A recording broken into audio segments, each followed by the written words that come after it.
I promised myself I'd never speak about that night. The one that left me shaking, staring into the dark, wondering if I even recognized my own family anymore. But silence is killing me. My sister's hand cracked against my cheek so hard, the sound bounced off the glass display cases like a gunshot. The whole jewelry store froze. She called me Shadow, her favorite insult, because, for once, the attention wasn't on her. And just as I stood there, stunned, face stinging, a billionaire walked in. He glanced at her, his expression cold, and said, "Touch my wife again and see." Amber's face drained of color.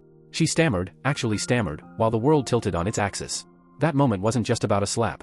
It was about me realizing I'd spent years folding myself smaller, living behind her spotlight. And that day?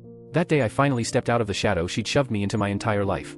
I'm Jessica, 27, and what happened last Tuesday in Bellamy's, this jewelry store so exclusive it feels like it deserves its own zip code, changed everything for me. That morning, I wasn't just shopping. My heart was pounding because I was about to buy something I had dreamed about for years, a pair of diamond earrings. Not the costume jewelry I used to wear in high school. Not the clearance rack knockoffs I used to grab when I felt desperate for a little sparkle.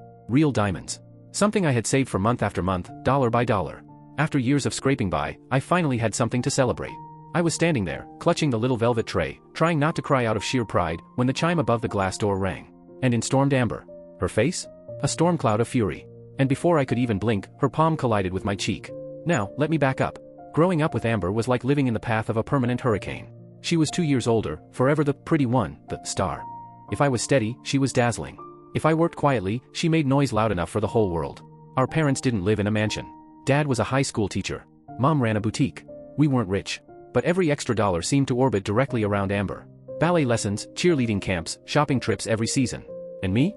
I worked babysitting jobs just to buy my own art supplies or save for the cheapest version of design software. Whenever I pointed out the favoritism, Mom brushed me off. "Jessica, you're so independent. Amber just needs a little more support." But independence wasn't some noble trait I had chosen, it was survival.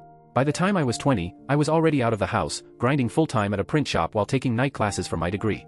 Amber, meanwhile, stayed home until 25, failing out of community college again and again. When she finally graduated, our parents rewarded her with a condo. That was Amber's life. And mine? Hard work, no shortcuts.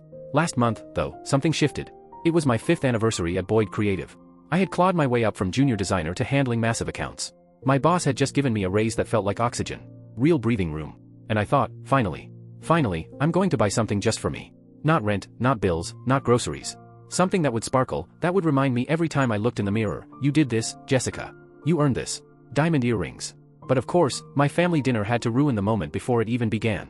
That Sunday, I walked into my parents' house, ready to announce my promotion, maybe, just